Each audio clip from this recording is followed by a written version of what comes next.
Ouais.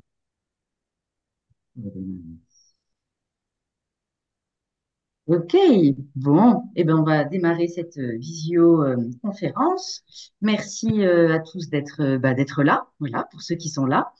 Cette conférence est donc enregistrée, hein. On aura un replay pour ceux qui ne sont pas là ou ceux qui souhaitent revoir ce moment. Euh, Est-ce que c'est nécessaire que j'introduise la FECOP ou est-ce que ouais, je réintroduis la FECOP, donc c'est l'Association francophone d'éco-psychologie. L'idée de la FECOP, c'est d'appréhender de façon transdisciplinaire les interrelations entre humains et non humains. Voilà, hein, de pouvoir considérer que notre identité n'est pas composée que de liens avec des humains, mais est composée de tous ces liens qu'on peut nouer entre humains et non humains. Et l'idée, c'est de restaurer ces liens d'interdépendance. Voilà, on dit souvent entre nous-mêmes, les autres, le vivant est plus grand que soi, hein. Souvent, on prend ces quatre dimensions-là. Et tout ça au service d'une transformation sociétale, hein. Voilà, c'est pas juste c'est pour que chacun se sente mieux et mieux relié avec tous les liens qu'il peut tisser, mais c'est aussi pour pouvoir aller vers un autre mode de fonctionnement social aussi. Voilà, hein, plus attentif à tous ces liens-là justement. Voilà, sa création de la FECOP, c'est en 2022, par Johan qui est là, et puis Emmanuel Derrieux qui nous rejoindra peut-être.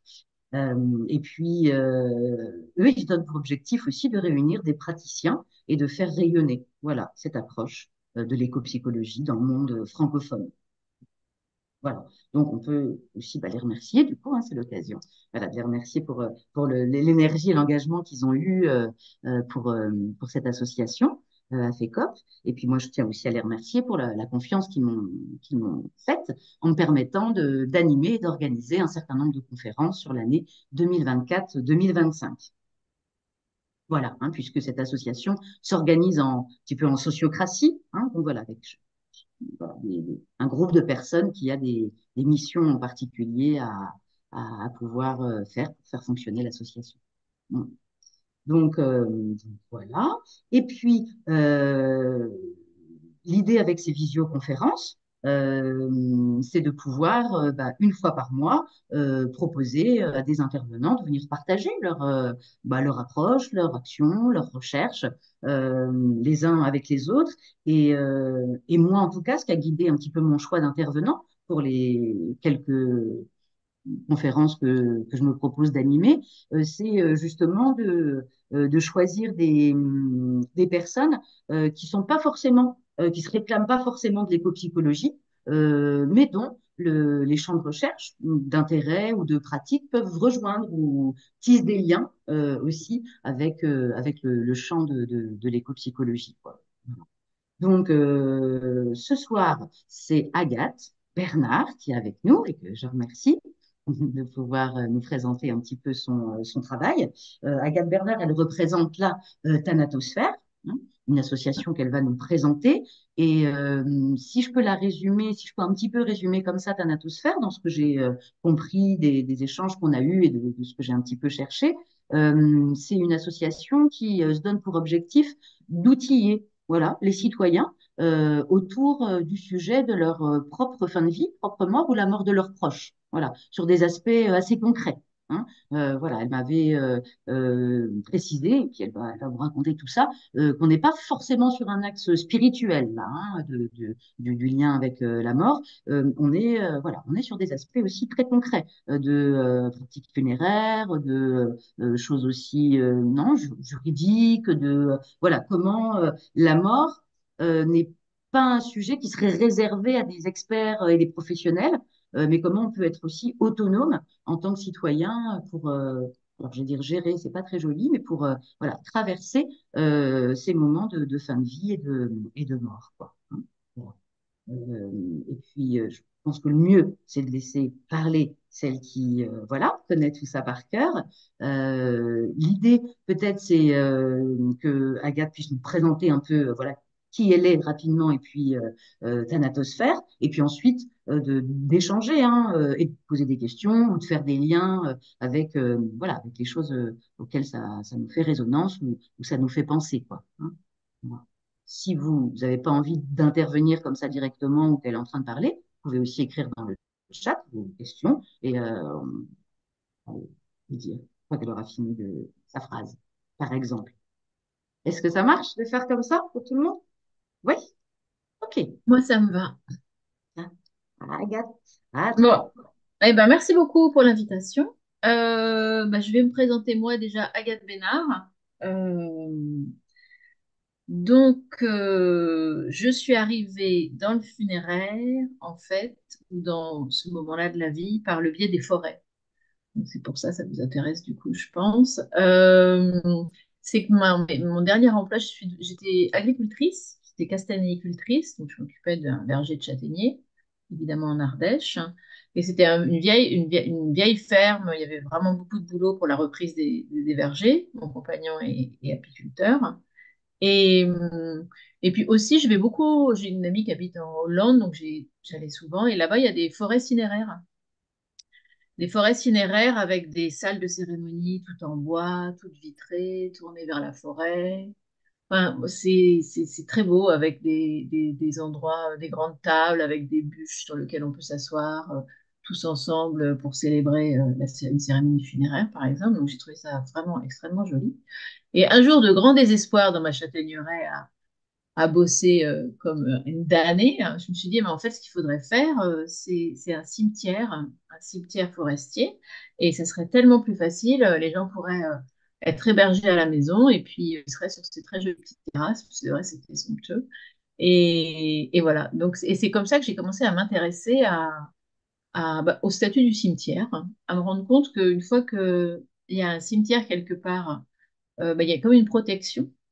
Euh, alors, pas les cimetières anciens, on a vu, bah, il y a les travaux, par exemple, de l'autoroute, on s'aperçoit qu'il y a un cimetière dessous, ça n'enlève rien, on fait juste une fouille de sauvegarde. Mais les cimetières actuels, c'est-à-dire que là, on organise des parcs régionaux, enfin, on a différentes mesures politiques de protection de la nature qui peuvent, il suffit, enfin, c'est des mesures, quoi, si vous voulez, il suffit qu'un changement de gouvernement ou un autre contexte pour que les choses soient révoquées et que la nature protégée ne le soit plus.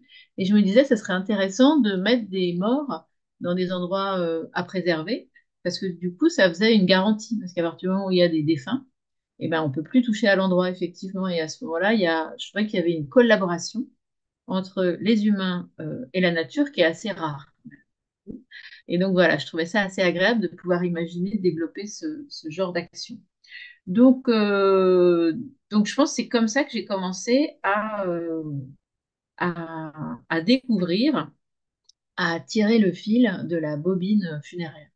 Alors après, je ne fais pas tous les liens de pourquoi maintenant je travaille, je suis conseillère funéraire, j'ai une entreprise de pompes funèbres, donc comment j'en suis arrivée jusqu'à ce bout-là. Mais bon, j'ai déjà, voilà, j'ai l'attrait de comment est-ce que ça peut nous permettre de nous retrouver nature et que vraiment les humains fassent partie de la chaîne, du milieu, par le biais de la fin de notre vie. Parce que voilà, les obsèques, c'est vraiment, bah, c'est un fait social total, quoi. Ça dit énormément de choses sur notre société. Et c'est étonnant parce que là, actuellement, et enfin, ça représente bien la société actuelle, c'est qu'il n'y a pas de moyen où on puisse être restitué à la nature. C'est-à-dire si vous êtes quand les cimetières modernes ont été créés, euh, au début du 19e siècle. L'idée, c'était que les corps restent pour une durée de 5 ans et qu'après, il y a une rotation et les restes humains étaient exhumés et mis dans ce qu'on appelle un ossuaire. Un ossuaire, c'est comme un grand caveau. Et donc, ça veut dire qu'il y a une séparation entre l'os que nous sommes devenus et la terre. Donc, on ne peut pas disparaître, on ne peut pas être restitué pas nourrir le corps, le sol, enfin voilà. Donc ça, c'est une première chose. Donc ça continue à fonctionner comme ça. Quand vous allez disperser des cendres dans le jardin du souvenir, en fait, là où vous savez les jardins du souvenir, En général, il y a des petits cailloux et dessous, il y a une grille, en fait. Et en fait, c'est c'est en grands contenants. Souvent, c'est en métal, en inox, dans lequel les cendres vont être stockées. Donc, de nouveau, il n'y a pas la possibilité de se mélanger avec, avec le sol. La seule possibilité donc, qui nous est offerte en fait actuellement, c'est si il y a une crémation, c'est la dispersion des cendres en pleine nature. Voilà, c'est la seule chose qui est où on peut retourner, on peut dire, à la nature. Voilà, c'est le seul moment. Et après, il y a aussi dans la législation funéraire par rapport au cimetière, il y a absolument mélanger les dépouilles des humains et les dépouilles des animaux. Les animaux n'ont pas le droit d'être dans les cimetières humains. Voilà, donc il y a de nouveau une grosse séparation entre ces différents mondes. Et je trouve ça assez intéressant. Et d'autant plus qu'actuellement, parce que la société évolue, bien sûr, il y a aussi d'autres procédés de traitement des corps des personnes décédées qui sont en train de voir le jour, et ça remet plein de choses en cause. Du coup, ça parle de l'évolution de la société, de notre rapport, l'évolution de notre rapport à notre environnement, aux autres animaux, enfin aux autres êtres qui habitent les mêmes mondes et de comment est-ce qu'on fait avec, comment on fait contre, enfin voilà, je trouve ça extrêmement intéressant. Donc je parle des nouvelles techniques qui peuvent être par exemple l'humusation. Il y a d'autres techniques qui ont été mises en œuvre qui ne sont pas légales encore actuellement en France, mais il y a des choses qui peuvent évoluer. Voilà, donc c'est par ce biais-là que j'arrive au monde funéraire et et c'est vrai que c'est quelque chose qui me tient beaucoup, beaucoup à cœur. Et comment est-ce qu'on remet de l'élément naturel dans l'organisation des obsèques? Enfin, comment est-ce qu'on rappelle aux gens qu'il y a vraiment cette dimension-là et qu'ils peuvent utiliser et que ça. Enfin, moi, souvent, je considère que ça participe souvent à faire des obsèques qui soient belles et que le beau à ce moment-là, dans ces épreuves-là, c'est important. Et donc, je les invite vraiment à utiliser. Voilà, leur environnement proche, les plantes avec lesquelles ils pouvaient être familières, les plantes qui peuvent venir de leur jardin, enfin, à tisser des liens entre là où on habitait et là où on est en train d'aller. Voilà, donc ça, c'est pour la personne que je suis.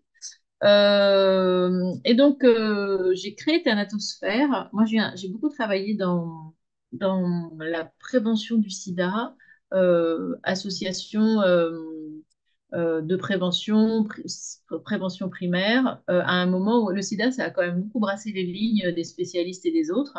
Tout d'un coup, c'était plutôt les autres qui devenaient les spécialistes. Et donc, ça, c'est vraiment comment est-ce que, en fait, c'est les gens concernés qui sont compétents. Donc après, ils ont besoin de s'informer auprès de spécialistes, de scientifiques, de ceci. Mais en tout cas, pour savoir comment ils ont besoin de telle ou telle chose. Alors, lors de la prévention du sida, c'est quel mode de protection, par exemple, en fonction de leur pratique, bah, c'était eux qui savaient. Et donc vraiment, comment est-ce qu'on se base sur les personnes pour développer les réponses qui leur sont adaptées à elles. Et donc voilà, quand j'ai créé Thanatosphère, c'était vraiment ça, c'est-à-dire on n'a pas de parti pris. Les gens, on leur conseille pas plus ou moins écolo, par rapport à la fin de vie, on n'a pas de positionnement. Par contre, on informe les personnes de manière à ce qu'elles puissent prendre des choix éclairés à un moment où si on n'a pas pris le temps d'y réfléchir et d'anticiper des choses et de réellement intérioriser le fait qu'on va mourir, on va vraiment plus être là et qu'il faut qu'on si on a envie de laisser des informations, eh ben, il faut qu'on se débrouille pour qu'elles soient trouvables à un moment où on n'est plus en capacité de dire où elles sont. Mais on n'est jamais dans une idée de voilà d'injonction même de conseil. Si vous voulez. Donc c'est la base de l'activité de Thanatosphère et c'est vraiment l'idée que voilà on sait qu'on va y passer, on sait qu'on va tous mourir. C'est difficile. Alors je crois que avant dans les sociétés c'était quand même, c'est difficile individuellement d'accepter de disparaître, pour ses proches aussi. Et donc, il y a toujours un rôle de la société de prendre ça en charge. Et donc, ça, c'était tous les rites. Et c'est vrai que nous, on a beaucoup perdu nos rites. On a perdu nos rites à un moment, bah, il y a eu la Révolution française qui a beaucoup bousculé la société. Après, il y a eu la loi de 1905 qui a séparé les pouvoirs de l'État et de l'Église. Et après, il y a eu très vite les grandes guerres qui, pour l'impact de la mort dans nos vies, a été très, très important, puisqu'il y a eu énormément de morts. Et c'était des morts qu'on ne pouvait pas forcément pleurer, puisque c'était des héros. Donc, ça a beaucoup brassé les choses. C'est-à-dire, les gens, les familles ont commencé à peine à organiser qui allait s'occuper de la prise en charge des morts, parce que bon, il y a la loi de 1905, mais après, il faut quand même que les choses se mettent en œuvre, que les mentalités bougent, enfin tout ça. Et tout d'un coup, des morts massives qui doivent être honorées et pas pleurées, avec des monuments aux morts, avec une façon particulière de les honorer. Enfin, je pense que ça a drôlement participé à faire qu'on s'est beaucoup déboussolé et pu savoir tellement qui était en capacité de prendre ça en charge. Je vais mettre mes lunettes, parce que si quelqu'un écrit dans le chat, je ne verrai pas. Oui, j'ai vu qu'il y a un truc. Ça, il faut que j'aille regarder, excusez-moi. Après, ça sera plus Ouais. fluide. On a une première Ah question voilà, c'est là. de Johan. Ouais. Ok. Voilà.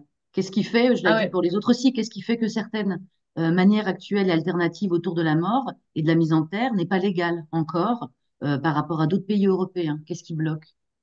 Et ben, ce qui bloque, c'est il n'y a aucun débat. C'est récent le débat public. Là, il y a le débat public sur la fin de vie. Moi, je pense que ce qui nous est arrivé avec le Covid, ça a beaucoup participé à ce qui se passe actuellement, c'est-à-dire de libérer la parole et et que ça rentre vraiment dans le débat public au sens où ça devient des mobilisations citoyennes. Jusqu'à maintenant, il y avait des associations qui pouvaient peut-être promouvoir par rapport à des idées, si vous voulez, des valeurs, par exemple une musation. Il y a une association assez ancienne qui défendait cette idée. Mais après, c'était comment opérationnellement, eh ben, on fait du lobbying, on va voir les députés, on mobilise des gens, on informe, et puis on fait des expérimentations scientifiques de manière à ce que ce soit validé. En fait, comment est-ce que ça devient après un, un,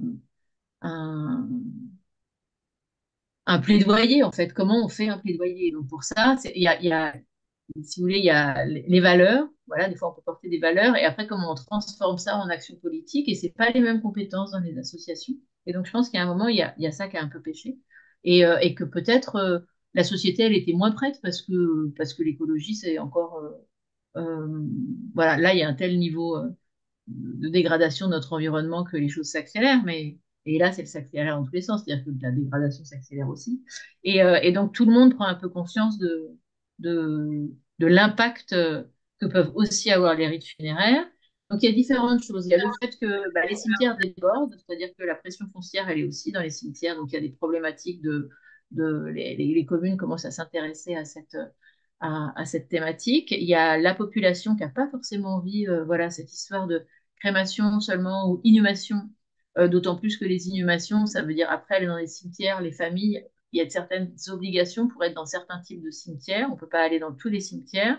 Et comme la société s'est tellement modifiée sur les lieux de résidence, des fois c'est très compliqué d'imaginer qu'on va être à un endroit ou même d'obliger ses proches à se dire qu'ils vont venir nous honorer. Et est-ce qu'ils vont encore venir nous honorer? En fait, c'est est-ce que le cimetière tel qu'on le connaissait a encore un sens dans la société actuelle? Donc là, il y a beaucoup d'interrogations. Et donc, comment est-ce qu'on pourrait proposer d'autres types de législation? Mais après, c'est là où il faut avoir aussi des compétences euh, il faut avoir des bonnes compétences dans qu'est-ce que c'est la législation funéraire, par exemple, pour savoir ce qui peut bloquer. Par exemple, pour l'immunisation, ce qui va bloquer, c'est que actuellement, dans la législation funéraire, il y a l'obligation d'utiliser un cercueil. On ne peut pas immuser si on est en cercueil. Et puis, il y a vraiment une grosse problématique sur qu'est-ce qu'on va faire après des restes humains. C'est-à-dire, depuis la loi de 2008, les restes humains, par exemple, suite à une crémation, on n'a plus le droit de séparer les calcides, là, ce qu'on appelle les cendres, parce que par respect du défunt, on ne peut plus séparer, il faut qu'il y ait l'unité du corps de la personne crématisée. Quand on est humusé, et ben, donc on est amendé avec du compost, et donc en 12 mois, on va se transformer avec ce compost-là. Et donc ça veut dire, je me souviens plus, je crois que ça fait 3 mètres cubes euh, de, de, de, comment dire, De reste, ouais, pas d'humus, mais d'essence, ouais. de, tout d'un coup j'ai un trou, enfin, de matière organique qui soit utilisable pour mettre quelque part. Donc, est-ce qu'on considère que ça fait 3 mètres cubes d'humains ou est-ce que c'est pas 3 mètres cubes d'humains parce qu'il y a énormément d'amendements végétaux qui ont été apportés. Et donc, à ce moment-là, il y a deux choses à modifier dans la législation funéraire, deux approches. Donc, c'est pas rien de modifier deux trucs à un changement. Donc, il y a l'obligation du cercueil qui est plus possible. Et c'est quoi le statut de, de, de, de, de cette matière organique? Et c'est quoi aussi les lieux où on va la mettre? C'est quoi le statut des lieux où on va la mettre? Parce qu'actuellement, là où on met les défunts, c'est réglementé, c'est-à-dire c'est un cimetière qui correspond à une certaine définition juridique de qu'est-ce que ça doit être un cimetière, quelles sont les choses obligatoires, enfin. Et il y a vraiment que au moment de la dispersion en pleine nature qu'il y a cette possibilité de disperser les cendres où on veut, dans ce qu'on appelle la pleine nature. Enfin, il y a des contraintes aussi, au même endroit et tout ça. Mais c'est que le seul moment. Et donc tout le reste, c'est assez euh, précisément organisé de manière à ce que, voilà, il y a beaucoup de choses qui doivent être modifiées si jamais on a une nouvelle technique. Donc c'est ça qui fait que ça coince plus ou moins. Après, bah, à voir comment s'organise le funéraire en France. Pendant longtemps, ça a été un monopole des communes qui n'ont pas forcément... Bon, ouais, elles n'ont pas conservé ce monopole depuis 1993 pour des raisons bah, justement de libre concurrence, avec l'idée que ça allait faire baisser les prix. Depuis qu'il y a la libre concurrence sur les obsèques, en fait, les prix ne font que augmenter. Et il y a des grands groupes vraiment très capitalistiques qui ont investi ce secteur, qui est quand même vraiment très rentable, on va dire. Et donc, ça va plutôt à l'inverse pour les consommateurs, mais c'est pas pour autant que les communes se remettent, cherchent à retrouver forcément des compétences sur ce secteur d'activité. Et je pense que la même chose que ce qui se passe avec nos proches, dans nos familles, c'est-à-dire on ne parle pas beaucoup de cette thématique-là, même on en parle très rarement, on a tendance un peu à la mettre sous le tapis. Et ben de la même manière, dans les politiques publiques, on met aussi la mort sous le tapis. C'est-à-dire que, eh ben, on réfléchit pas à comment, bah, même comment les opérateurs funéraires travaillent, comment le cimetière est constitué, qu'est-ce que sont les problématiques des endeuillés, qu'est-ce que tout ça. Parce que jusqu'à il n'y a pas si longtemps, dans les pompes funèbres, on pouvait encore faire des fax. Voilà, il y a un petit côté dinosaure de la société, du monde administratif qui est assez euh, parlant du niveau de relégation ou de délaissement, si vous voulez, de qu'est-ce que c'est consciemment, comment on prend les choses en main, comment on fait au mieux. Il y a aussi dans les aides, par exemple financièrement, comment ça peut être très onéreux des obsèques, et donc pour des familles, ça peut être très difficile. Toutes les aides auxquelles les gens ont droit, c'est jamais des aides qui vont être débloquées automatiquement, alors que bah, on est au courant que la personne est décédée parce que c'est des administrations et que sont transmis les certificats médicaux de décès et les actes de décès.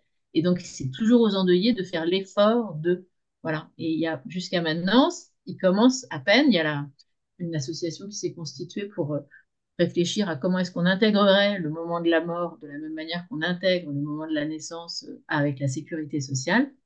Voilà, qui est une prise en charge avec, imaginez, des opérateurs funéraires eh ben, qui seraient embauchés par l'administration pour réaliser les opérations funéraires. Et bien sûr, il pourrait y avoir des choses exceptionnelles qui seraient à ce moment-là à la charge des gens qui souhaitent ces prestations exceptionnelles, mais qu'en tout cas, pour une prestation commune, eh ben, ce se fasse. Donc, ils imaginaient en riant qu'il fallait que ça s'appelle autrement que la carte vitale, mais voilà, qu'on ait le droit de se faire rembourser ou qu'il y ait une prise en charge de ce moment-là de la vie en amont, bien en amont de ce que ça n'arrive.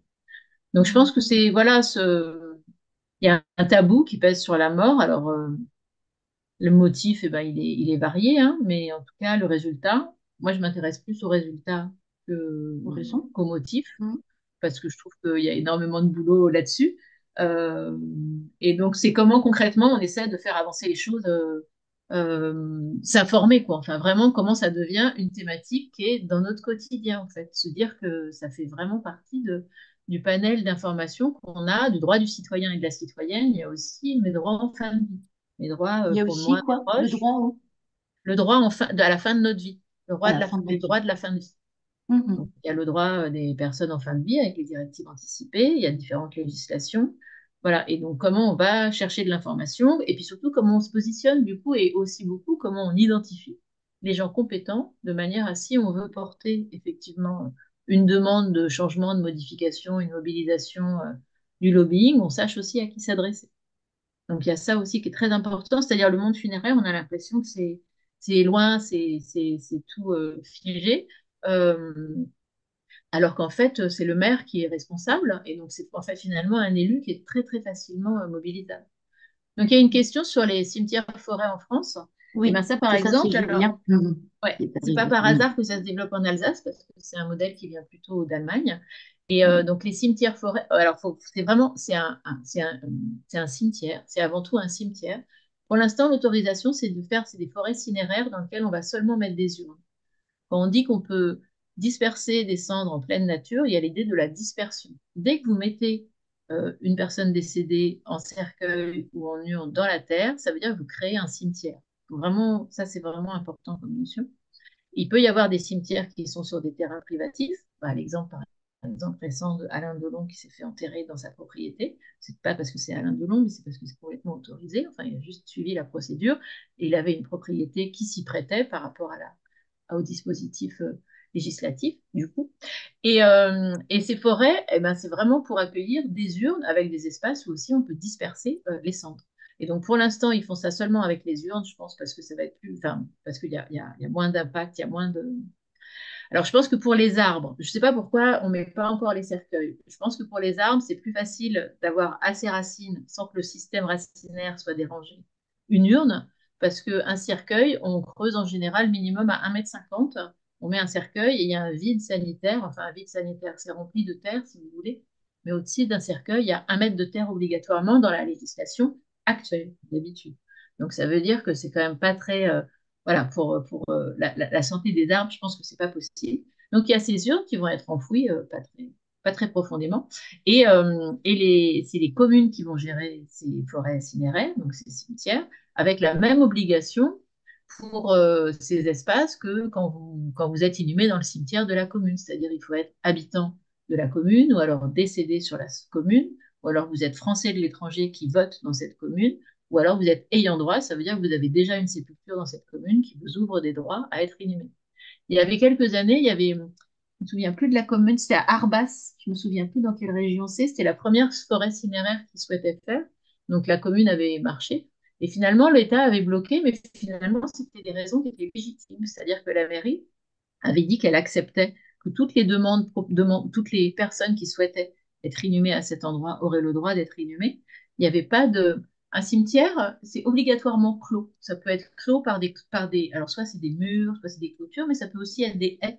Par contre, il faut qu'on puisse pas se voir ce qui se passe de l'autre côté. Alors, il y a différentes raisons. C'est pour pas exposer la mort à des gens qui ne devraient pas la voir. Il y a aussi certainement parce que les endeuillés ils peuvent aussi être dans des états émotionnels où ils n'ont pas forcément envie d'être vus. Enfin, il y a l'intimité.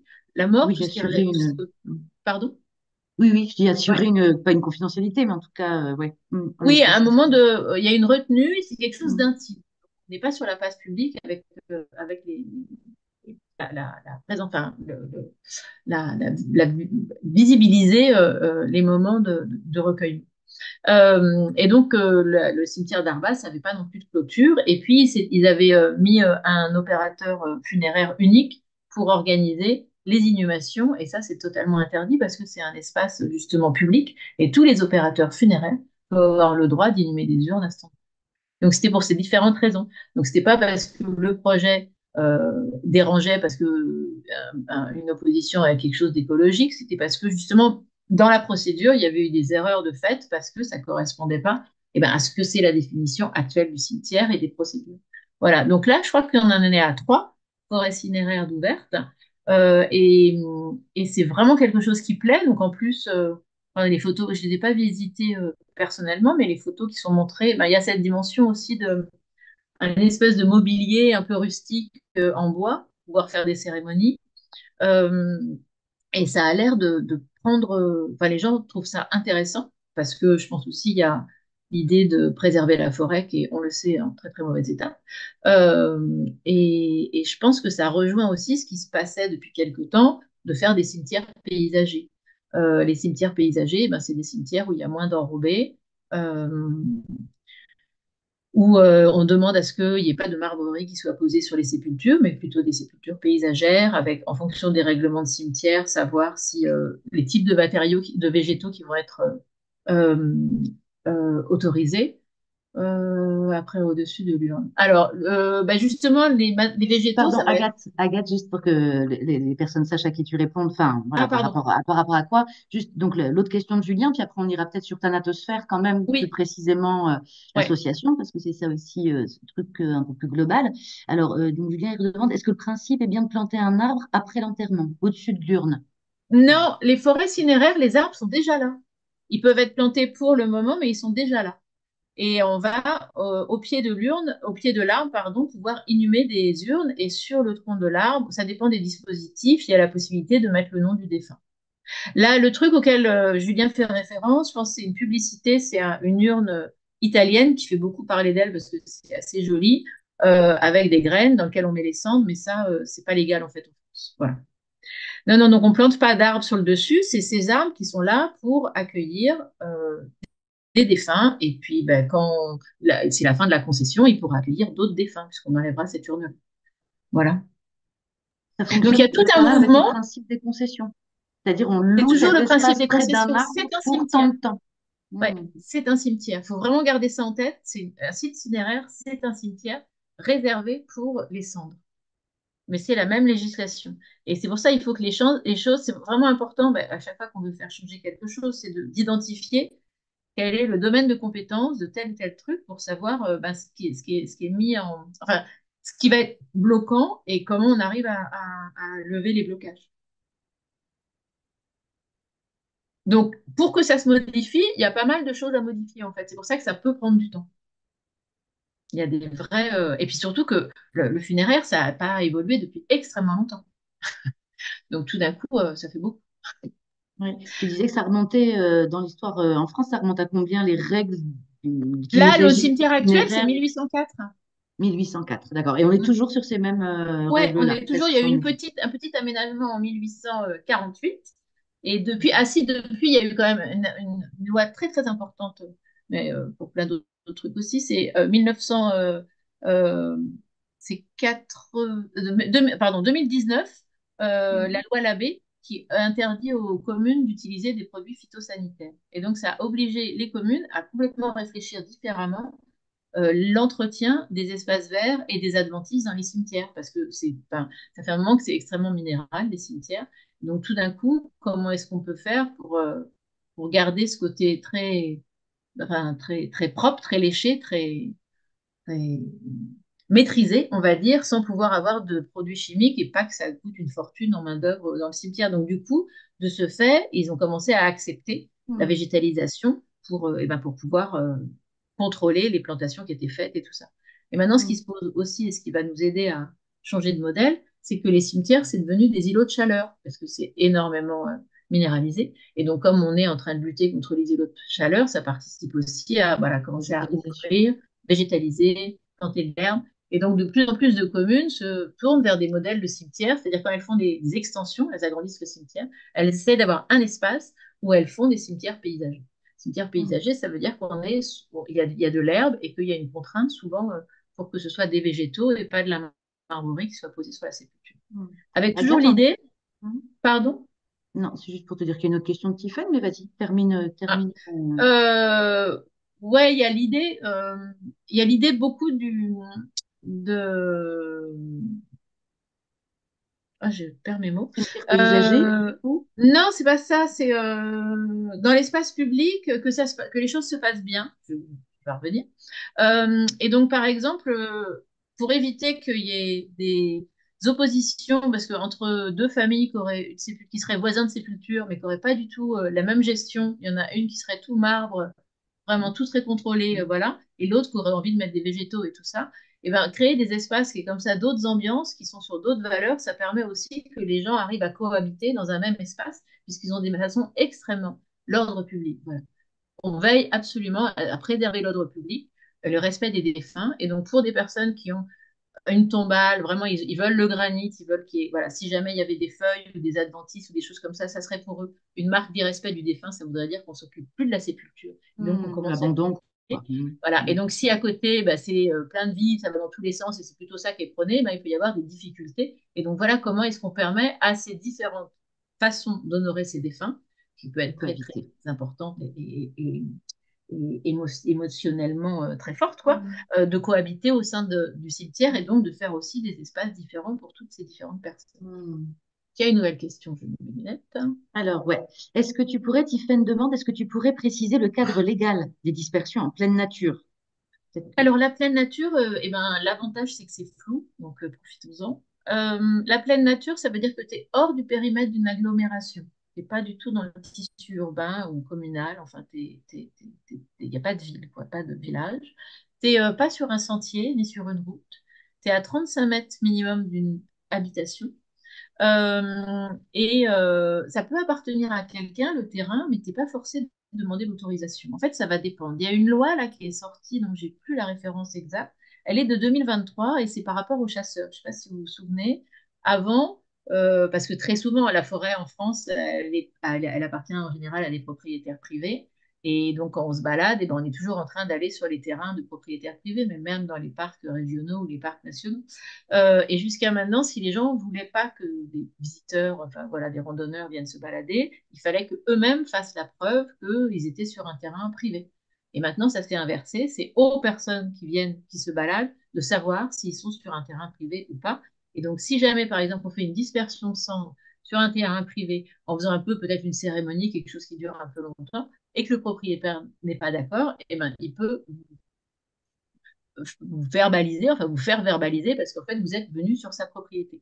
Donc ça a changé un petit peu la notion de comment on peut aller disperser les cendres en pleine nature. Dans un cas pratico-pratique, si tu fais une dispersion assez rapide, c'est-à-dire tu ouvres l'urne et tu la disperses, bah, t'as pas, enfin je veux dire, tu peux le faire un peu partout. Ce qui est demandé dans la législation, c'est demandé, c'est pas contrôlé, c'est de signifier à la mairie de naissance du défunt où il a été dispersé. C'est vraiment pour une idée mémorielle, c'est-à-dire que c'est les gens qui réalisent la dispersion qui savent où les choses se sont passées, et une fois qu'ils vont disparaître, eh ben, on va plus savoir non plus où cette personne a été dispersée. Donc, si ses descendants veulent savoir où les choses se sont passées, ils diront dans ce registre, c'est un registre qui est particulier où il n'y a que ces informations dans la mairie de naissance des défunts. Voilà. Est-ce que j'ai répondu par rapport à la dispersion? Tu peux disperser. Bah, alors, faut pas que ce soit aménagé. Tu peux disperser dans une rivière si elle n'est pas aménagée, pas dans un lac et dans la mer. Donc, si tu es en pleine nature et qu'il y a un espace aménagé, tu vois, genre aire de pique-nique, tout d'un coup, là, tu disperses pas. C'est pas la pleine nature. Ça va pour toi, Tiffany? Et tu avais d'autres. Bon, alors maintenant, je vais vous parler de thanatosphère.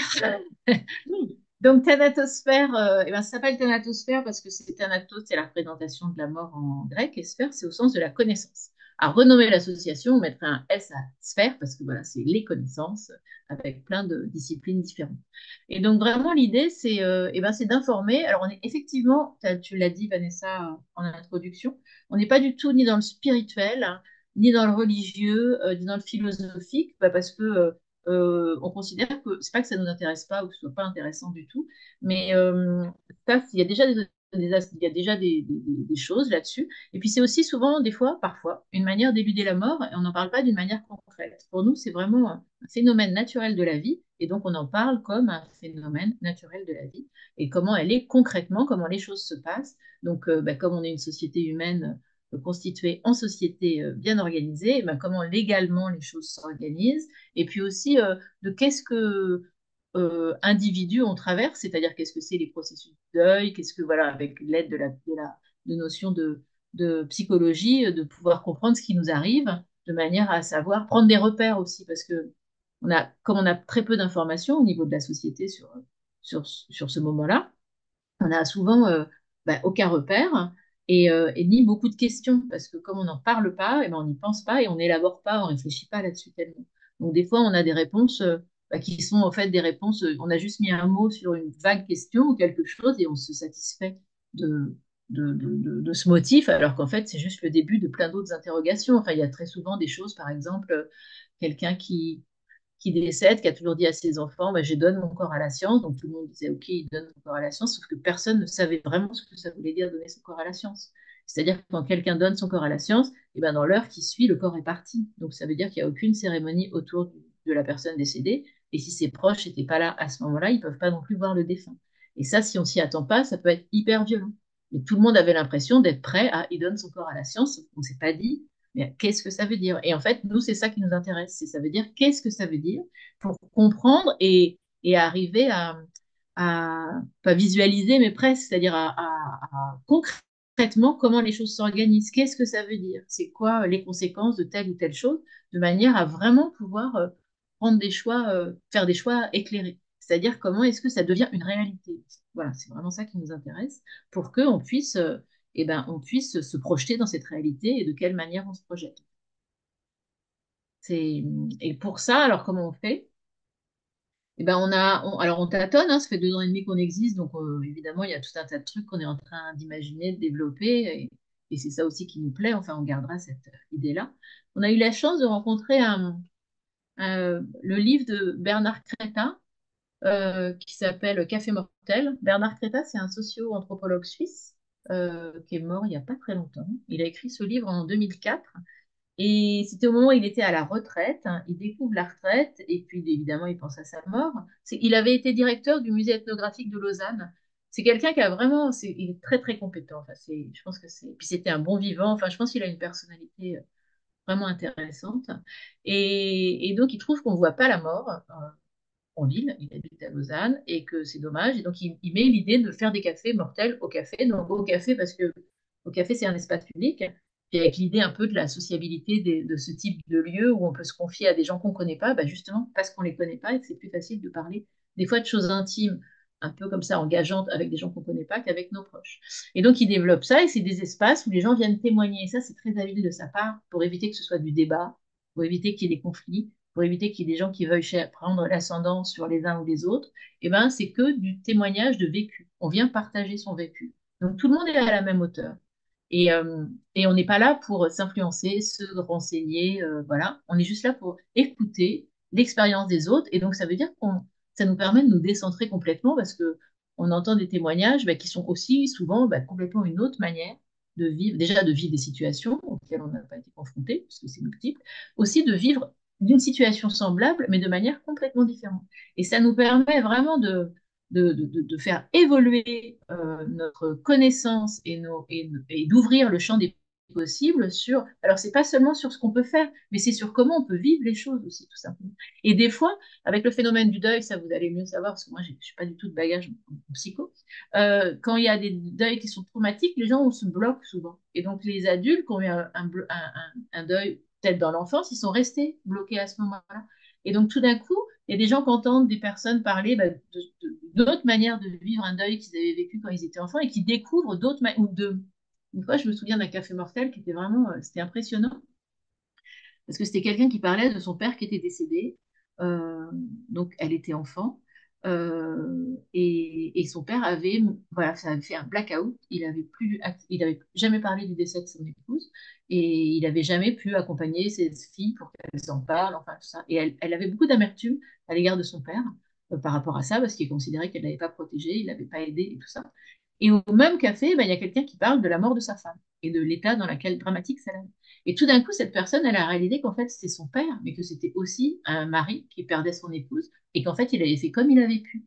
Mais là, dans son relation d'enfant, elle avait jamais vu qu'en fait, c'était son père, il était amoureux de sa mère et que pour lui, ça avait été un désastre. Et c'est vraiment ce type c'est-à-dire les gens, ils comprennent tout seuls des choses extrêmement fortes, simplement en écoutant, en partageant. Ça a beaucoup de force, quoi. Et nous, on est là pour organiser ces moments-là. Ça veut dire, on respecte, on explique les principes de Bernard Cadat, et puis on ouvre et on ferme le café mortel, et on s'appelle organisateur parce qu'on n'intervient pas du tout. Sauf si les gens commencent à faire du débat, parlent plus en leur nom propre, ou ce qu'ils apportent, c'est des témoignages qui sont de l'ordre d'une idée. Parce qu'on peut avoir des idées sur la mort, sur tout ça, mais tant que c'est pas du vécu, en fait, on ne s'est pas accepté dans le cadre du café mortel parce on ne sait pas comment on va réagir justement. Ce qui est important pour que tout le monde soit au même niveau, c'est les vécus des uns et des autres sous forme de témoignages. Voilà. Donc ça, on en fait beaucoup. D'ailleurs, aujourd'hui, c'est le 100e café mortel qu'on organise à Dieu-le-Fit ce soir, là, actuellement, pendant qu'on parle. Donc je suis assez contente, ça prend vraiment bien.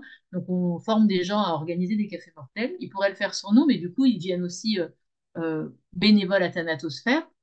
Et nous, ça nous permet aussi de les informer sur les processus du deuil, de la législation funéraire, et après à faire partie de l'association, avoir comme ça, il y a de l'intermédiation entre les organisateurs, et puis il y a de l'info, c'est l'idée de la personne ressource, si vous voulez.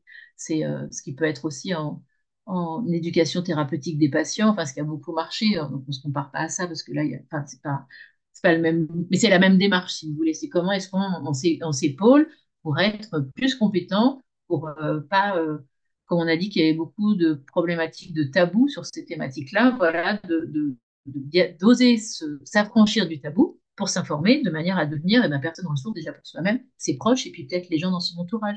Il y a vraiment la volonté de développer de nouvelles solidarités autour de cette thématique. Et Bernard Crêta, il a dit un truc que nous, on a vraiment gardé bien, voilà, qu'on a gravé, c'est que il faut sortir la mort du champ des spécialistes et donc du champ de l'argent aussi. Et donc toutes les démarches jusqu'à maintenant on tient. Donc on fait aussi beaucoup de bénévolat. Toutes les actions de Thanatosphère sont gratuites pour les participants. Donc charge à nous de trouver des rémunérations pour nos intervenants. Les cafés mortels, c'est vraiment l'idée du projet associatif de l'association. Donc on mobilise des bénévoles et on organise voilà, les formations et tout ça auprès des bénévoles. Et sinon, quand on fait d'autres types d'interventions, on demande à ce que les gens soient rémunérés. Et donc, ces cafés mortels, c'est vraiment libérer la parole, faire monter des informations, tout ça, et puis aussi faire qu'un groupe de personnes se retrouve sur un même territoire et puisse commencer aussi à tisser peut-être certains types de relations.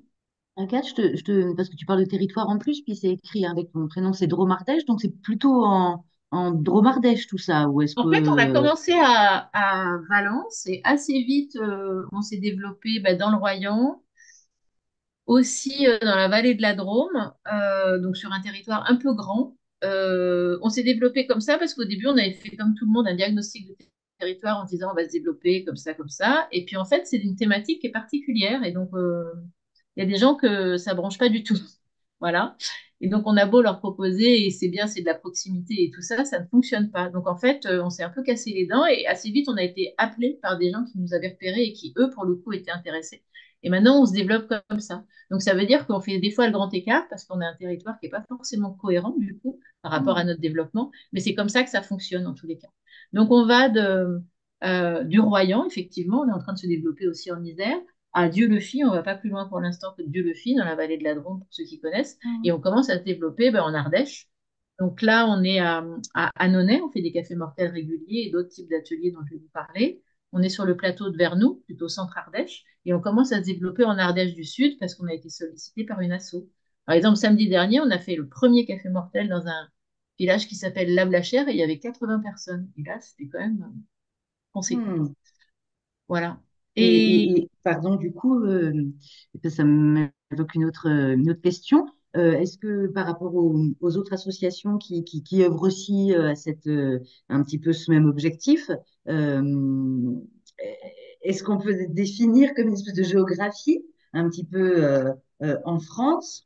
Des territoires qui sont plus sensibles à aborder cette idée de la mort, avec toute cette idée de lever le tabou, de pouvoir partager, de la sortir de quelque chose de spécialiste et tout ça. Est-ce que toi, avec les connaissances que tu as peut-être de ce réseau, voilà, mais tu peux pas obligé de te répondre tout de suite, hein, mais c'est juste ça, euh, j'y il pense se là, comme ça. passe pas mal de trucs là où il y a aussi des coopératives funéraires. Mm. Donc c'est Rennes, c'est Bordeaux. Il y a l'Occitanie aussi vers Toulouse. Mm. Il y a des Ok. groupes qui sont très mobilisés.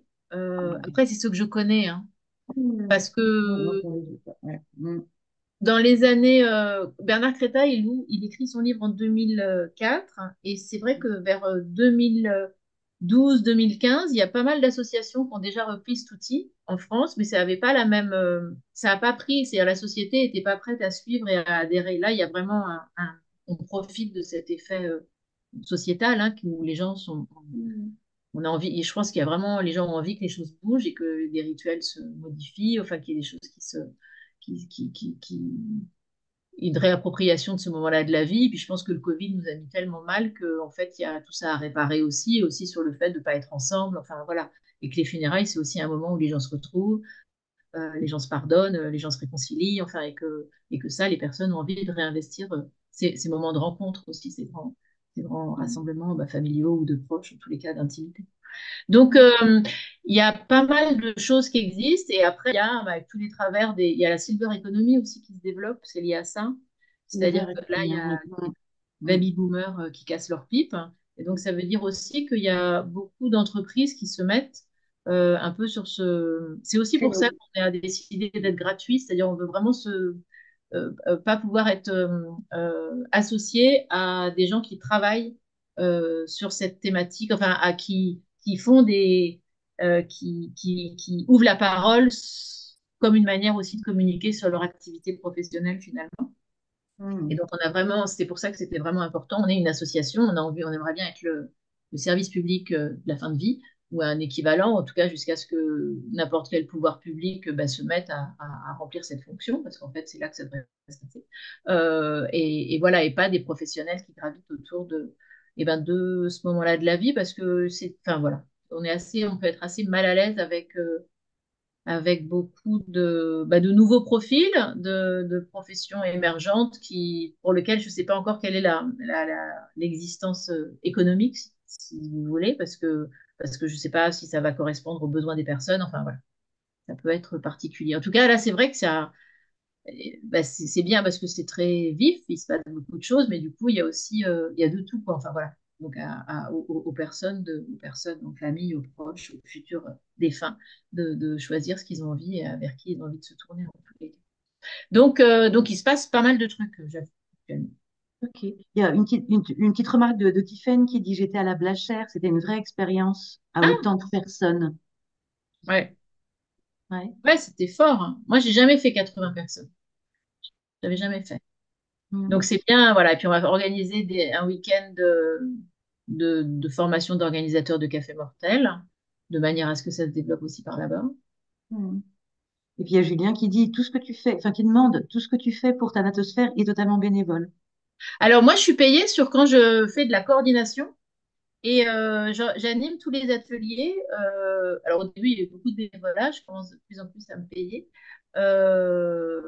Les ateliers qui s'appellent On ne mourra pas d'en parler, qui là sont des Mhm. ateliers où il y a un professionnel qui est formé et expérimenté qui intervient. Et justement pour que ça devienne, que l'association elle garde son indépendance, on veut payer les intervenants de manière à ce qu'ils soient pas là pour par ailleurs chercher à se faire connaître dans un réseau. Donc c'est nous qui les rémunérons. Donc j'anime tous les ateliers qui sont sur la législation funéraire, les directives anticipées, les dernières volontés, et je monte beaucoup de projets pour Thanatos. Mais moi, mon objectif, c'est pas de, enfin, c'est après que Thanatosphère, et là, il y a des nouvelles personnes qui rentrent dans Thanatosphère, parce que moi, je suis conseillère funéraire avec une entreprise de pompes funèbres, et c'est là-dessus que j'ai envie de continuer à travailler, tout en animant de temps en temps des ateliers pour Thanatosphère, parce que c'est très intéressant ce qui se passe. Ça permet vraiment d'avoir plein d'informations sur les préoccupations des gens. Enfin, et puis ça m'oblige à, en répondant, enfin, on a tous des façons différentes de se poser des questions, et des fois, moi, il y a des questions que je n'ai pas suffisamment creusées. Donc, voilà, en étant toujours à renseigner des personnes, ça me permet vraiment d'avoir vraiment creusé tous les différents sujets et de les présenter de manière complètement différente, qui sont autres que celles que j'aurais pu, euh, avec lesquelles j'aurais pu me satisfaire, autres qui sont différentes de mon mode de réflexion habituel. Donc, c'est très, très enrichissant. Puis, ça permet de Mm. rencontrer, d'autres types de professionnels, enfin, d'être dans l'association. Mm. Du coup, Julien, il rajoute qu'il y était aussi, apparemment, Ah, à la Blachère. Il a dit c'est extraordinaire et intense. Merci, Agathe. ok. Mm. Et oui. Oui, et ça, Mm. c'est grâce à une association qui travaille qui a une thématique, qui va faire une action sur des vivants et des morts, sur un projet de territoire, et qui nous a sollicité. Et par ailleurs, on était sollicité par l'ADMR, donc c'était un territoire qu'on voulait aller développer, et voilà. Donc, on a vraiment ce souci de travailler avec des acteurs locaux, puis après, il y a toujours en partenariat avec les structures.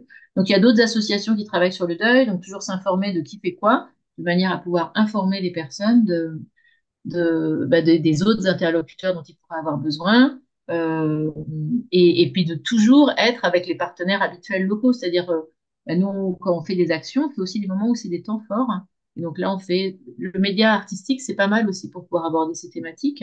Et donc, par exemple, on peut faire des pièces de théâtre, des conférences, des ateliers, des cafés mortels à un endroit, peut-être pendant un mois, on est là, et on est partout, on est à la MJC, on est à l'EHPAD, on est à la mairie, on est à la médiathèque, de manière à ce que la thématique, elle soit voilà, par exemple, il y a cette affiche-là. C'était la première fois qu'on faisait un temps fort, je ne sais pas si vous voyez. Donc, ça s'appelle Et si on parlait de la mort, c'était le nom Mhm. de l'action. Voilà, Mm. on avait un atelier intergénérationnel avec une illustratrice. Donc, voilà, c'est, c'est une illustration qui pourrait être pour autre chose. Enfin, mais en tout cas, on était absolument partout dans le village et c'est vrai que c'est ça qui est intéressant et c'est ce qui est intéressant, c'est ce qui se passe après. En fait, que les gens en parlent, que du coup, ils sollicitent l'EHPAD, comment ça se passe, la mort à l'EHPAD, c'est quoi la réglementation, en fait, je m'étais jamais interrogée. Et c'est ça souvent, c'est qu'on s'est jamais interrogé et que tout d'un coup, on se dit, ah oui, tiens, j'ai pas pensé comment ça se passe et c'est là où ça commence à bouger. Là où et la dimension éducation populaire, c'est vraiment ça. C'est comment est-ce qu'après, bah, les gens, ils saisissent le truc et puis ça continue, quoi, en fait. C'est ça qui nous anime beaucoup. Mm. Ok, donc tu t'expliquais, ouais, sur ta natosphère, t'as ces cafés mortels, ouais, ces cafés autour, on ne mourra pas d'en parler.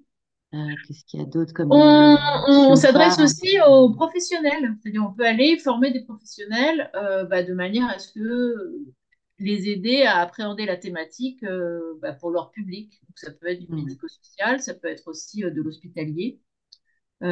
Et c'est étonnant parce que quand les premiers ateliers qu'on a menés avec des professionnels, en fait, c'était comme des ateliers avec du public, c'est-à-dire eux aussi, ils n'en parlent pas. Donc pour eux aussi, c'est très vraiment, parce que c'est très intime.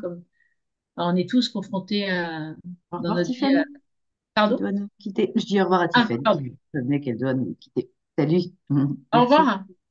Mhm. Voilà, c'est ça, c'était très brassant. Enfin, les gens ont besoin de toute façon d'espace de parole avant de se réfléchir à comment ils vont adapter leur pratique professionnelle pour pouvoir s'adresser à ce public, savoir ce qui est bien qu'est-ce qui est bien anticipé, qu'est-ce qui est nécessaire, enfin tout ça. Et c'est là où il y a une dimension rituelle aussi.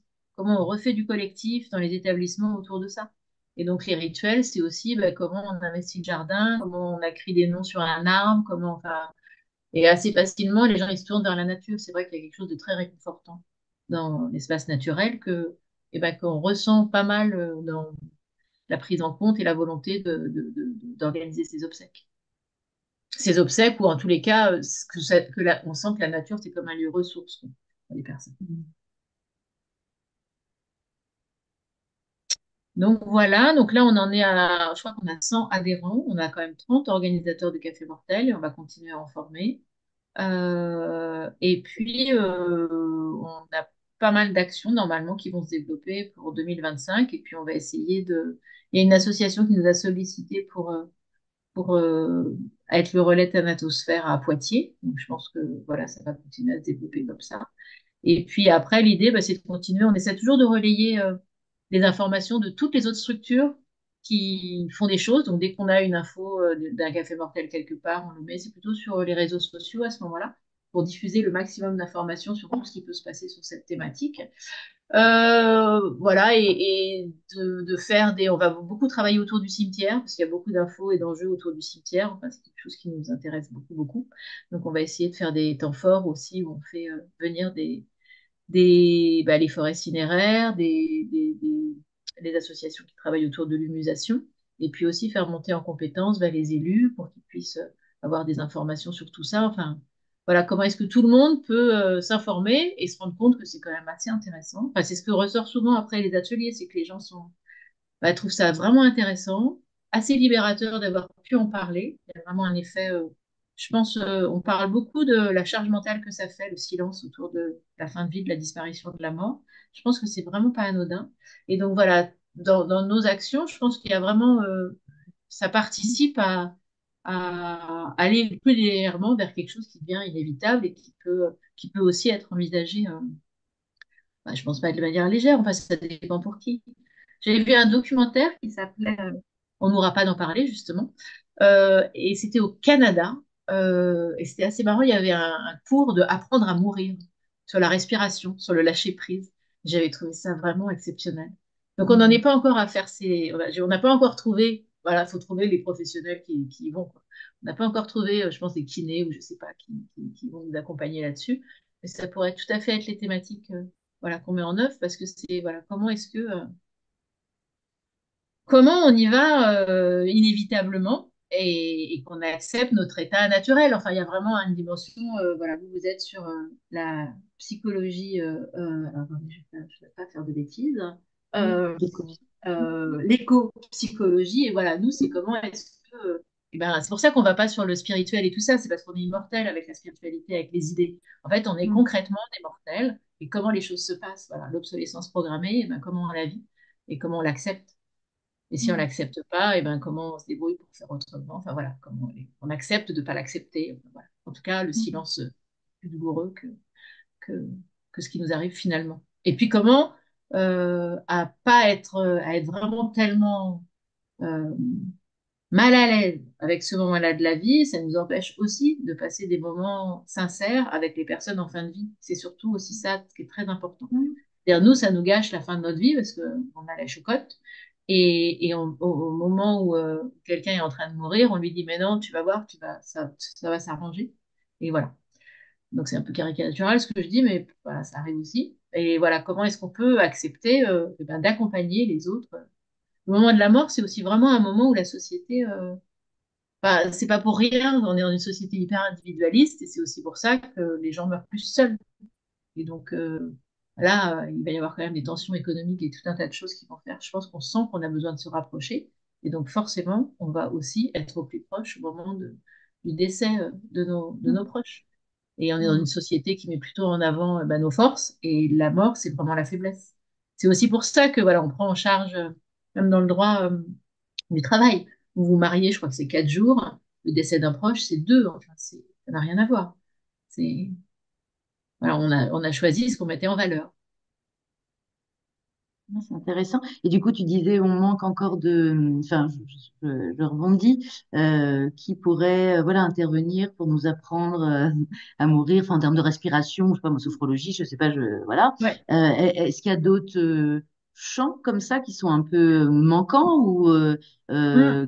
qui pourraient, je sais pas, moi, donner des idées à Ben, en fait, souvent, les on a développé accompagnements? finalement nos différentes actions là avec. Ben, on a rencontré des gens qui avaient la bonne posture. Ce qu'on veut vraiment, c'est des gens qui soient au clair sur pourquoi ils sont là, c'est-à-dire ils interviennent au nom de Thanatosphère et pas à leur nom propre. Enfin, et qu'il y a cette dimension, on n'est pas là pour influencer les gens, on est vraiment là pour les renseigner. Ils font ce qu'ils veulent. Donc, ça veut dire qu'on est en capacité d'accepter bah, des réflexions ou des choix de vie qui sont complètement contraires avec les nôtres individuellement, parce que tu n'es pas là en représentant l'individu que tu es, mais une association qui est neutre et désintéressée. Donc voilà, une fois qu'il y a ce positionnement qui est bon, et ben on travaille avec pas mal de professionnels et c'est vrai que jusqu'à maintenant, c'est comme ça qu'on s'est développé. Alors, ce qui s'est passé avec Thanatosphère, c'est que très vite, on s'est développé assez vite. En fait, on a beaucoup d'activités par rapport à l'association qui est quand même assez récente. Et donc, on n'a pas, on a, là, on commence à se dire, mais en fait, maintenant, on va orienter on va un peu choisir et développer les actions qu'on va choisir de développer, prioriser, et les territoires et les actions. Donc on va faire de plus en plus bah, de conférences, de formations, et on va attendre, pour l'instant, on va pas, je pense, aller sur cette année, en tous les cas, sur euh, apprendre à mourir. Mais c'est sûr que je pense que ça va aussi venir de la rencontre avec un professionnel qui sera partant, quoi. Parce qu'il faut vraiment que les gens soient convaincus. C'est pas intellectuel. Il faut qu'on soit vraiment. Donc, je pense d'être expérimenté, d'avoir côtoyé des personnes, pas dans son pas privé, hein, mais professionnel, c'est-à-dire des gens qu'on connaît pas qui sont en train de mourir, de la posture qu'on peut développer. Voilà, je pense que c'est vraiment important. Donc, on va continuer à.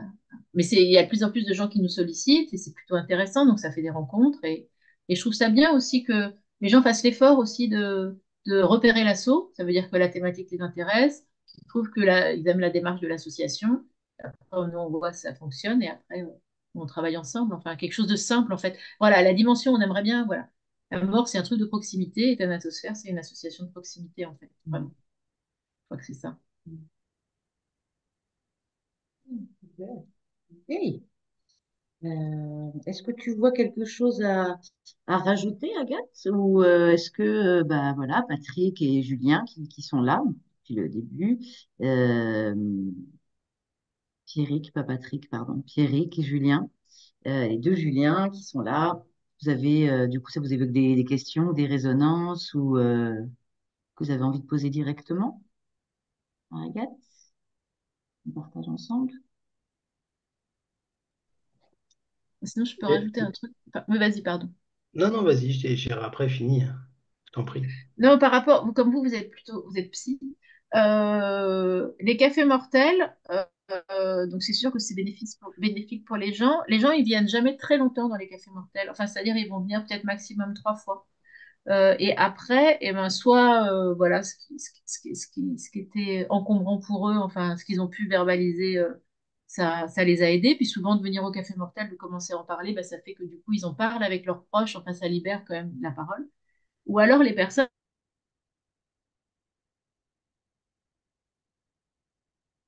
Hmm. Ah, ça s'est figé, non? Vous aussi? Oui. Non, ça va être le réseau d'Agathe, je pense. On est sur une image frisée. Hum, hum, hum. C'est les aléas du direct. C'est ça. Eh bien, en attendant peut-être qu'elle revienne, euh, on avait proposé de vous partager aussi le site de Thanatosphère. Je ne sais pas si vous le connaissez. Là, je suis déjà dans l'agenda, mais voilà, je sais pas si vous voyez, ouais, mon écran. Ouais. Voilà, hein, avec et qu'on présente ça avec tous les événements déjà organisés, puis les événements à venir, et puis ce qui sont quoi, là, de, de rubriques pour découvrir du coup ta natosphère quoi. Mm. Ça, et je pense qu'elle s'est déconnectée du coup et qu'elle va revenir. Non? Et vous, vous Oui. êtes. En fait, on est très. En fait, on est vraiment juste entre nous. Moi, j'ai reçu l'information par Tiffen. D'accord. Euh, et Tiffen fait partie de l'association Ressort. Et c'est l'association. Mais je crois que j'avais fini. Voilà, c'était par rapport effectivement, je pense qu'il y a des gens qui vont solliciter des psys, enfin des accompagnements individuels ou des gens pour les aider, des thérapeutes, grâce à ce qu'ils réalisent dans les cafés mortels, en tout cas. Mm. Il du coup, voilà, Pierrick, toi, tu avais une question, non, en tête, et puis il y a aussi Julien qui a écrit un petit commentaire. Vas-y. Ah, J'ai j'ai pas remarqué. vraiment de questions, mais Dis-moi. Ouais. j'ai juste une vraie interrogation sur comment dans ces cafés mortels on peut ne pas évoquer la spiritualité. Ça me paraît étrange quand on parle de la fin de vie. Enfin, par rapport à ma situation personnelle, moi j'ai été issu d'une famille libre penseur, donc vraiment anti-religion, anti-spiritualité. Et mon rapport à la mort, c'était compliqué. Et mon rapport à la mort, il s'est assoupli à partir du moment où j'ai commencé à avoir des croyances, en fait, sur la mort. C'est comme ça que j'ai fonctionné. Et je me dis, dans des débats comme ça, enfin, je veux dire, dans la société, il y a des croyants, des gens qui n'ont pas de spiritualité. Mais là, quand même, dans le monde dans lequel je vis, moi, je me dis, comment on peut faire un café en parlant de la mort sans évoquer la spiritualité? C'est une Ben, interrogation. tu peux. Donc, tu as dit débat, c'est vraiment pas des débats. Il faut vraiment faire Ouais. attention à ça. Un C'est-à-dire que, par témoignage. exemple, il y a des gens, ouais, c'est des témoignages de ton vécu. Donc, c'est pas des témoignages de tes conceptions de la mort. C'est vraiment de ton vécu. Donc, des fois, il y a des cafés mortels où les gens parlent de ce qui s'est passé et de comment est-ce que la religion les a aidés personnellement. Et à ce moment-là, là, c'est un témoignage de vécu, c'est accepté. Et c'est vraiment étonnant parce que dans un même café mortel, une fois, je me souviens, il y a eu un témoignage d'une personne qui a expliqué à quel point euh, ça l'avait aidé. Et après, il y a eu quelqu'un qui a expliqué à quel point lui, ça lui faisait, ça n'avait aucun sens pour lui, la religion. Et donc, il avait été en conflit avec des personnes qui voulaient, voilà, lui proposer un soutien religieux pour les difficultés qu'il traversait. Et il n'y avait aucun conflit dans toutes ces différentes positions, quoi. C'était vraiment, il y a une écoute et une acceptation dans les cafés mortels que moi, j'ai jamais rencontré dans aucun contexte de conversation. Vraiment, et c'est parce qu'il y a cette dimension où les gens témoignent. Donc l'idée, c'est aussi de témoigner à haute voix de quelque chose que tu portes. Il y a beaucoup de personnes qui, grâce au Café Mortel, en fait, c'est des témoignages qui sont, bon, c'est des choses complètement nouvelles, si tu veux. Et donc il y a des choses qu'ils élaborent pendant le témoignage du Café Mortel. Et donc ça se fait, écoute, assez facilement, euh, dans la mesure où tu parles de ton vécu. Et après, sois sûr que si tu as tendance à ramener, voilà, à commencer à mettre des explications ou des intérêts qui sont plus d'ordre intellectuel ou je sais pas quoi, nous sommes là pour te rappeler Le que ce n'est cadre. pas l'endroit. Et on le fait de manière vachement fluide, qui font que ça fonctionne. Enfin, c'est pas, tu vas pas te sentir brimé ou ça. On réexplique juste, on demande de parler en ton nom, de choses du vécu, et ça te recadre sur ce qu'est le café mortel. Après, t'es pas obligé de parler non plus, donc il y a des gens qui au début viennent écouter. Donc on a une petite notice, on a un petit personnage qui s'appelle Sculutus, avec comme une planche, si tu veux, avec les principes du café mortel. Comme ça, s'il y a des gens qui arrivent en retard, on leur donne ça, parce que sinon tu peux facilement te tromper, quoi. Puis on est toujours deux animateurs, de manière à ce qu'il y en ait un qui cadre et puis l'autre qui soit en périphérie pour s'occuper justement des nouveaux arrivants. Et puis si des gens partent, il peut y avoir des gens qui partent parce que tout d'un coup c'est trop émotionnellement, c'est trop fort, enfin ils sont pas bien, ça va pas, donc pour qu'on puisse prendre un petit moment avec eux pour boire un verre d'eau, enfin voilà, deux, trois phrases, discuter un peu. Et donc, on a aussi en général des adresses d'assauts qui peuvent œuvrer. On est toujours à des assos, c'est jamais des individus. Pour si les gens ont besoin, je sais pas, ils cherchent un groupe de parole, ils cherchent un truc. Enfin, ça, on peut proposer ce genre de ressources.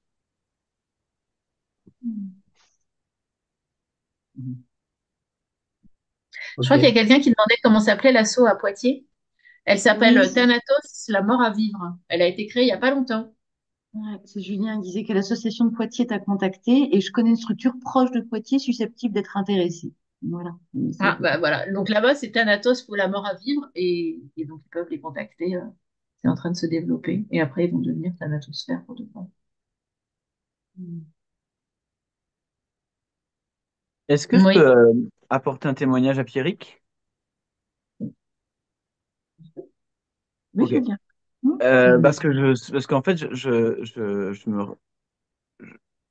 m'étais fait une histoire aussi des cafés mortels et je sais pas si c'est enfin, je m'étais figuré qu'on allait parler du deuil au sens large et que peut-être il y aurait des personnes qui parleraient même du deuil de leur enfance ou d'une situation enfin, voilà, Mais pas forcément d'un proche en particulier. Le deuil, voilà, je m'étais moi le aussi, deuil qu'on traverse dans la vie, quoi. Mm. j'avais moi aussi investi les cafés mortels à ma manière et du coup aussi avec l'idée qu'on. Et j'avoue que cette présentation très pratico-pratique, quand on est arrivé au Café Mortel de la Blachère, m'avait interpellé. Et en fait, faut vraiment le vivre. Je vous souhaite de le vivre parce que c'est saisissant d'accéder à tous ces témoignages. Et moi, avant, j'animais des échanges dans les salles de cinéma. Et c'est vrai, et j'appelais ça des ciné-échanges pour sortir du ciné-débat. Ça n'empêche qu'il y avait quand même des débats d'idées, en fait, dont on sort peu ou pas. Et là, le fait d'être juste dans un moment de partage et pas enfin, de partage euh, et pas d'échange en fait. On n'échange pas les uns les unes avec les autres, on partage. Et donc ça rend le truc, je sais pas si c'est universel ou puis je sais pas trop comment dire, mais c'est en tout cas merci Agathe et je pensais pas. Et en fait il y a quelque chose du coup il y a quelque chose de spirituel là-dedans en fait Mm. finalement.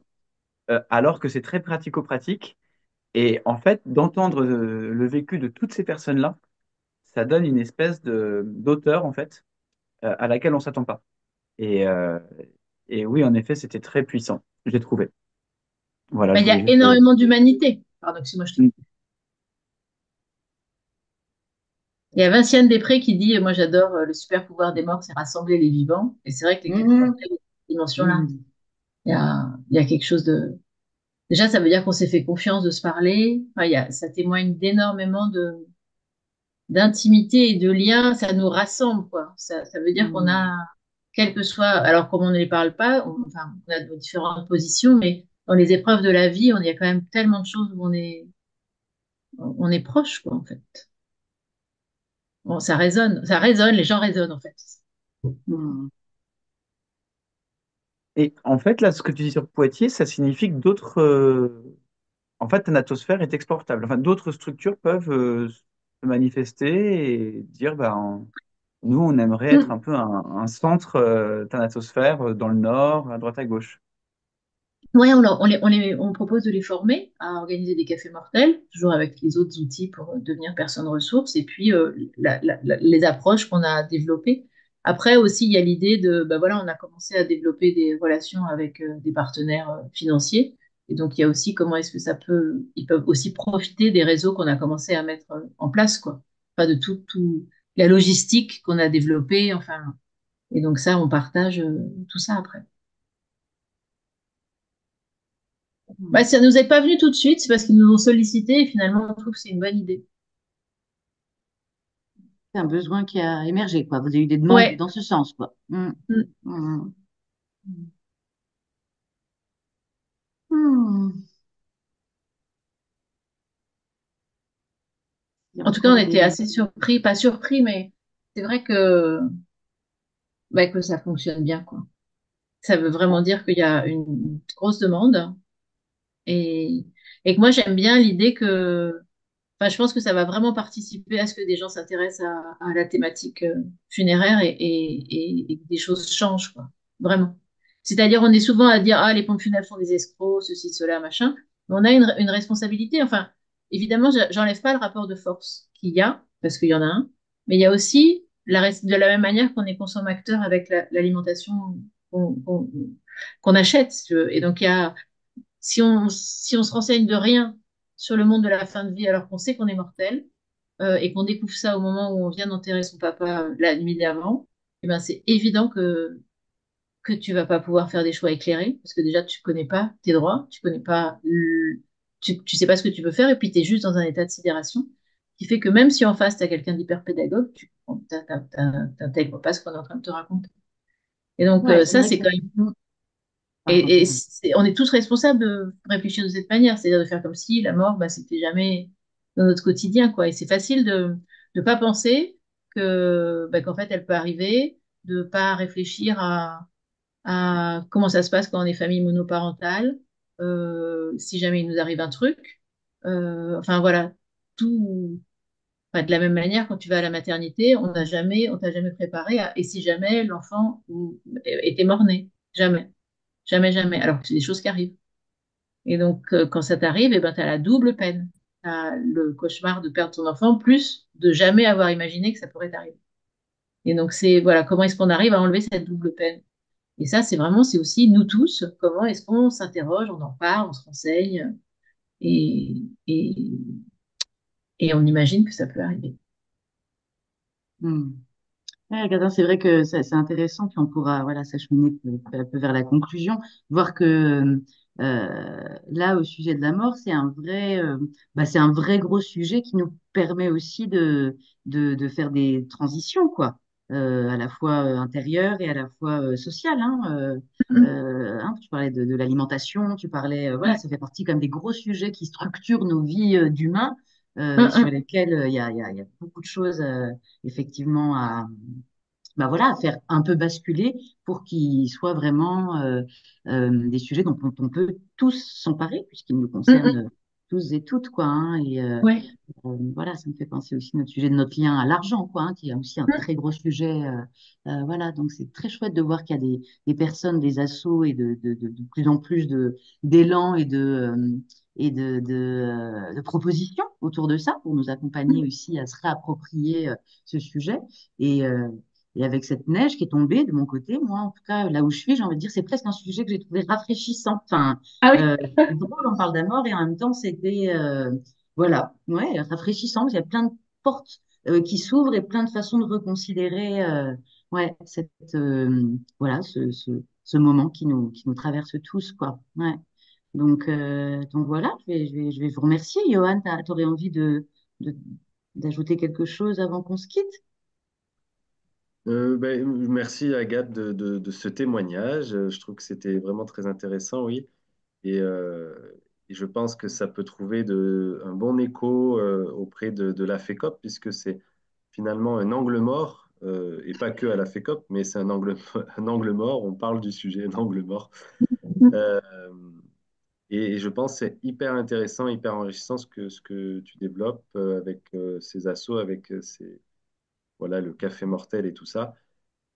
Et d'autant plus que, oui, dans nos sociétés, étant donné que c'est des sujets tabous et que, mine de rien, on est quand même dans une catastrophe écologique et sociale sans précédent, ça fait plus sens que collectivement, on se mette à vraiment y penser, vraiment sentir quelles sont les possibilités pour nous, mieux connaître, parce que plus on connaît, et moins on en a peur. Enfin, en tout cas, c'est ce que je pense. Donc, merci. Merci pour. Bah, merci à Hmm. vous. Hmm. Merci à tous, du coup. On va pouvoir arrêter Ouais, de merci beaucoup.